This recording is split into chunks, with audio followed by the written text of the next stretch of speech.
Como diz alguns filósofos, como lembra José Ortega y Gasset, a clareza é a cortesia do filósofo.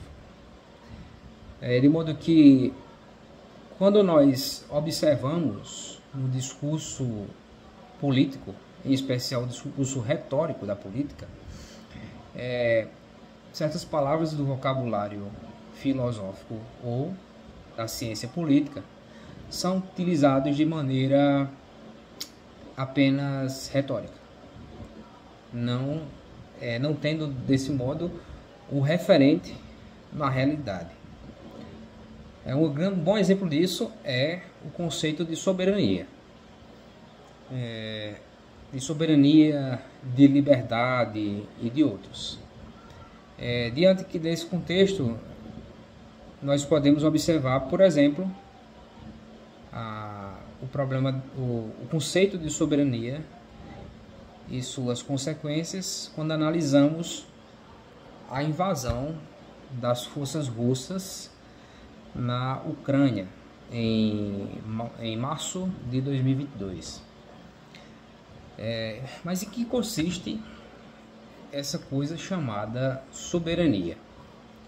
O Jean Baudin, que foi um dos primeiros a tratar da questão da soberania, ele vai afirmar em seus textos que soberania é não ter nada acima ou nenhum poder que limite o poder do soberano, de modo que esse soberano ele não é contido quando ele faz leis, quando ele promulga decretos.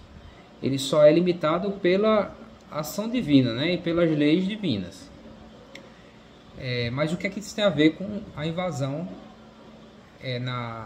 na Rússia, a invasão na Ucrânia pela Rússia?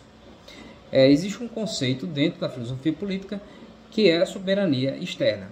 Jean Baudin ele não trata especificamente com esses termos de soberania externa e filosofia e soberania interna. A soberania interna está mais relacionada com a capacidade de um soberano ele criar leis da maneira como ele quer para garantir a estabilidade social e outros bens que é alcançado através da ação do Estado.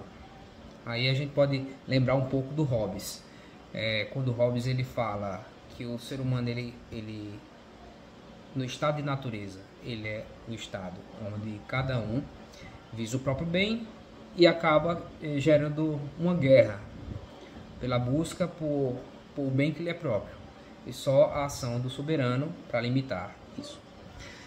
No caso, a soberania externa é simplesmente a capacidade de um Estado de não ser limitado pela ação de outro Estado. Então, quando a Rússia ela invade a Ucrânia, ela está agredindo a soberania externa da Ucrânia, porque ele foi o Estado que sofreu a agressão. E é claro que a Rússia tem todas as justificativas feitas. Agora, se nós olharmos para a história, antes de 2022, a Rússia várias vezes, na fronteira com a Ucrânia, ela confiscou navios da Ucrânia, ela fez exercícios militares na fronteira com a Ucrânia. Então não é simplesmente a justificativa que foi dada pela Rússia agora para justificar uma invasão sem antes ter sofrido uma agressão. Então foi um atentado contra a soberania externa da